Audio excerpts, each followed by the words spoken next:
দর্শক, এই বিষয়ে আরো খবর জানবো। চট্টগ্রাম থেকে যুক্ত হচ্ছেন ইবেন মীর, তিনি রয়েছেন পাহাড়তলীতে। ইবেন, সবশেষ খবর জানাবেন, কি আছে আপনার কাছে তথ্য?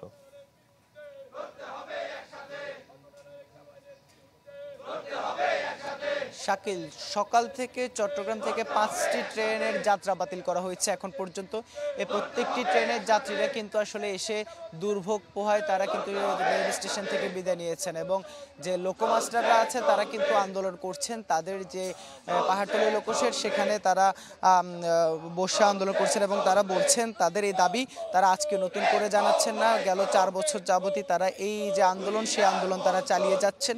তারপরও কিন্তু আসলে তাদের দাবি দেওয়া পূরণের বিষয়ে কোনো ধরনের তারা প্রতিশ্রুতি পাননি বিধায় তারা বাধ্য হয়েছেন এখন আবার নতুন করে কর্মসূচিতে যেতে। তারা বলছেন আজকের মধ্যে যদি তাদের দাবি না মেনে নেওয়া হয় সেক্ষেত্রে কিন্তু তারা তাদের যে রেলের চাকা না ঘোরানোর যে কর্মসূচি সেটি অব্যাহত রাখবেন, এবং যতক্ষণ না পর্যন্ত দাবি না পূরণ হবে তারা রাজপথে থাকবেন।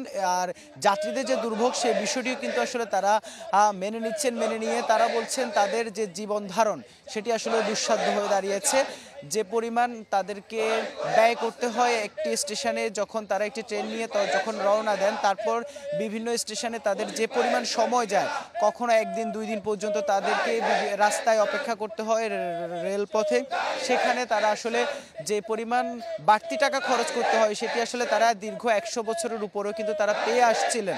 তবে নতুন করে সেটি যেহেতু বন্ধ করে দেওয়া হয়েছে, 2021 সালে বন্ধ হয়েছে, তারপরে কিন্তু তারা তখন আন্দোলনে নেমেছিল। তবে তারা বলছেন তখনকার যে সরকার তারা আসলে তাদের উপর অনেকটা দমন পীড়ন চালিয়েছিল, তাদেরকে বারবার আশ্বাস দিয়েও কিন্তু তাদের যে দাবি সেটি পূরণ করেনি, এবং সেই প্রেক্ষিতে কিন্তু তারা এখন বাধ্য হয়েছে অন্তর্বর্তী সরকারের কাছে দাবি পূরণে যে আন্দোলন, সেই আন্দোলন শুরু করেছেন, এবং অন্তর্বর্তী সরকারের কাছে তারা বারবার আহ্বান জানাচ্ছেন তাদের দাবি যেন পূরণ করা হয়, বিগত সরকারের মতো যেন সেই আচরণ না করা হয়। শাকিল।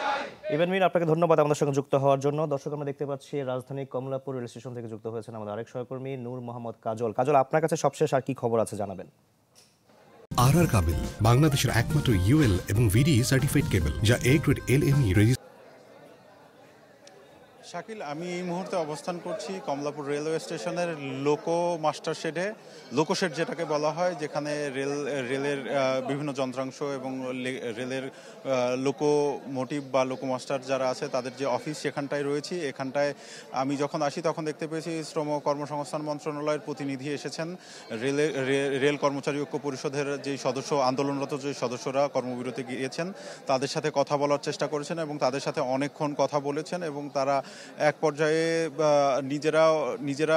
নিজেদের মধ্যে কথা বলে তারা গণমাধ্যমের সাথে কথা বলতে সম্মত হয়, এবং তারা আমাদেরকে জানিয়েছে যে তাদের যে দাবি দেওয়া, তাদের যে 2021 সালে যে যেই দাবিগুলো প্রত্যাহার করে নেয় তৎকালীন সরকার, সেগুলো আসলে তারা সেই প্রজ্ঞাপনটিই চাচ্ছেন, এবং তাদের যে রানিং মাইলেজ হিসেবে যেই পেনশন সুবিধা, অবসর সুবিধা, এবং এছাড়াও তাদের নিয়োগপত্রের 2টি শর্ত বাতিলের যে সমস্ত সুবিধা রয়েছে সেগুলোই কিন্তু তারা বারবার বলছিলেন।